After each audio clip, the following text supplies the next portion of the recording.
Hello students, so today we will start with the second lesson of science 2, that is life processes in living organisms part 1. So by the word life process, what do you understand? There are various processes performing in our human body such as digestive system, nervous system, circulatory system, respiratory system, etc. So all of these living processes perform to gain energy. So there is requirement of energy to perform all of these processes. Okay, so we will study how this energy is gained and what are the sources of energy to perform the life processes properly. Okay, so first point we are having is living organisms and life processes. So as we all know, various organs come together to form organ systems. Okay, organ systems such as digestive system, respiratory system, nervous system, etc.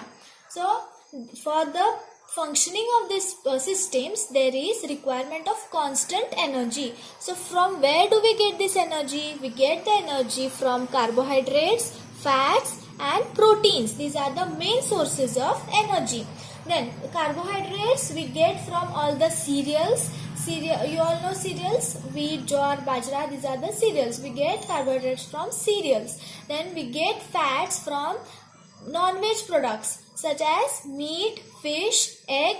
Okay, so these are the sources of fats. Then proteins we get from legumes and oilseeds, as well as from the milk and milk products, and also from the fish and what you call seafood. Okay, so these are the sources of proteins to gain energy. Okay, so when this energy is formed by these molecules, carbohydrates, fats and proteins, mitochondria plays a very important role. What does mitochondria do? Mitochondria harvest or it extracts the energy from these molecules in presence or absence of oxygen. Okay, so this is the main function of mitochondria. Then from 1 gram of carbohydrates we get 4 kilocalories of energy. Similarly, from 1 gram of fats we get 9 kilocalories of energy. Then from 1 gram of protein we get 4 kilocalories of energy. This you have to remember, it is asked for fill in the blanks. Okay. Then you must be all knowing that players while playing consume foodstuffs during break. Why do they consume foodstuff? To get energy and to avoid dehydration. Due to constant sweating, the water is lost due to this it occurs dehydration in the body. So to recover dehydration, these players consume some sort of food, or that food is basically rich in proteins and carbohydrates. So it gains energy. Okay, so this is the introduction for the lesson. Now we will start for your main point, that is energy production. So energy production is a part of respiratory system. You have to remember this. Energy production is a part of respiratory system. Okay, so you all know, we have studied already in 8th standard, respiration occurs in two forms, that is external respiration and internal respiration. So external respiration involves taking of oxygen and releasing of CO2 in the environment. That is the external respiration which we have studied in 8th standard. Now what is internal respiration? Well, we will see further. Internal respiration is the oxidation of food in presence or absence of oxygen. So that is the internal respiration which occurs in mitochondria. Internal respiration mostly occurs in mitochondria. That is the oxidation of food stuffs. Okay. So internal respiration is further divided into two types, that is aerobic respiration and anaerobic respiration. Aerobic respiration occurs in presence of oxygen and anaerobic respiration occurs in absence of oxygen. Now, in aerobic respiration, energy is obtained in the form of ATP. What is the full form of ATP? Adenosine triphosphate. So in aerobic respiration, that is in presence of oxygen, energy is obtained in the form of ATP molecules. Now let us study how these ATP molecules are formed. Okay, so in this process, glucose is oxidized in 3 steps.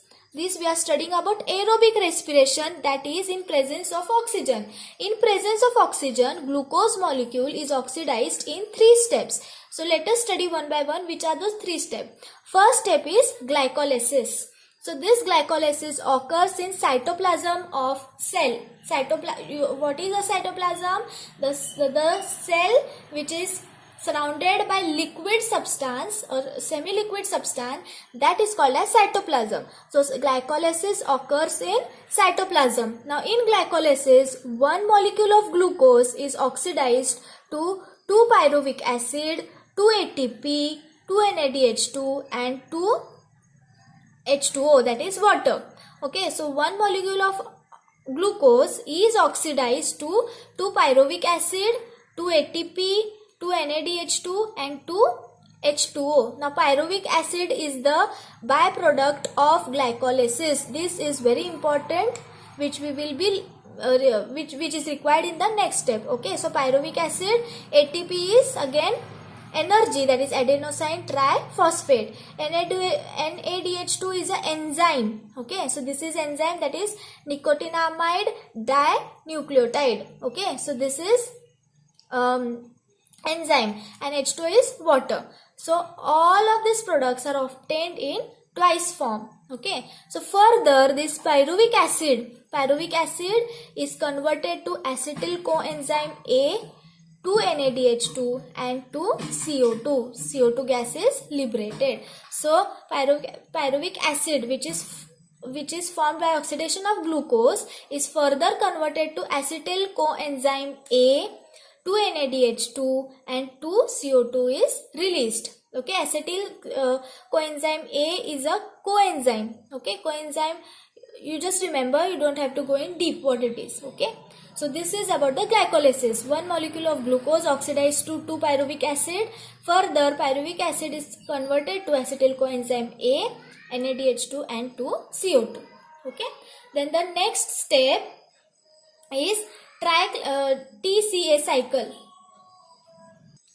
Now next step after glycolysis is tricarboxylic acid, or it is also called as TCA cycle or Krebs cycle. Now why it is called as Krebs cycle? Because this cycle was invented by a scientist called Hans Krebs. Okay, so by the name of the scientist it is called as Krebs cycle or TCA, that is tricarboxylic acid cycle, or it is also called as citric acid cycle. Okay, so all these 3 names you have to remember. So this TCA cycle occurs in the mitochondria.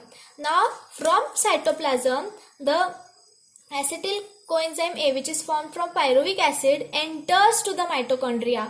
So from cytoplasm, this acetyl coenzyme A enters to the mitochondria. Okay, so acetyl coenzyme A enters to mitochondria from cytoplasm.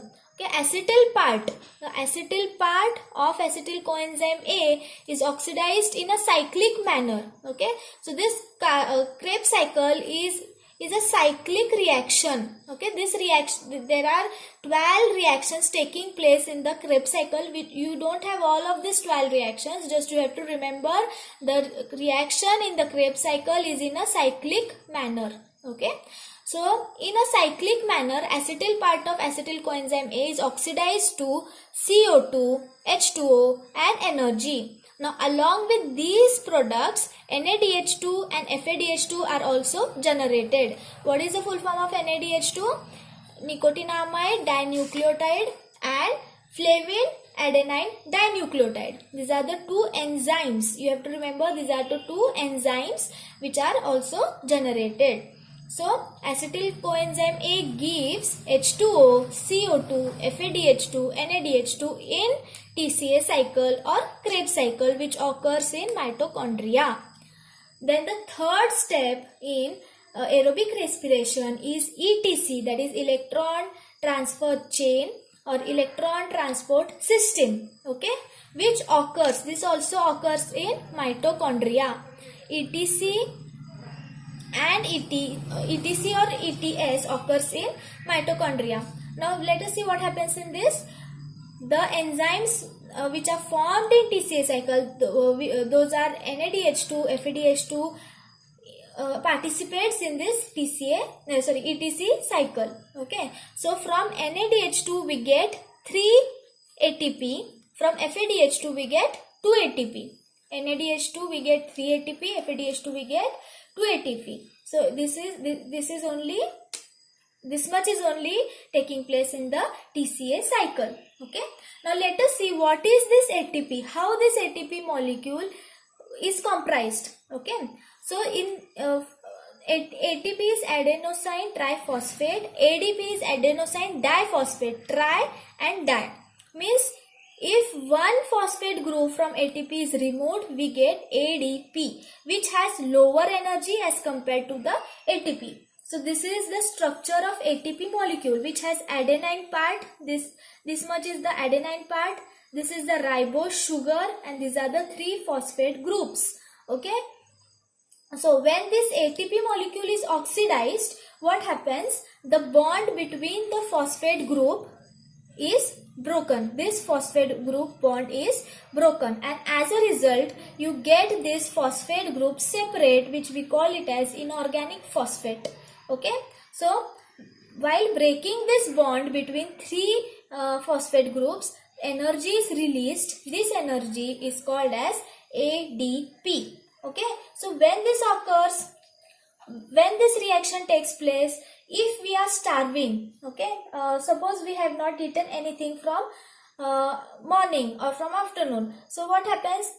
The fats which are stored already in our body, fats, lipids, proteins, they all break down. Okay, during breaking down of these fats, proteins, this inorganic phosphate group is separated from the ATP molecule, and as a result, whatever energy we consume during the starvation period or fasting period, that energy is gained by this breaking of phosphate group.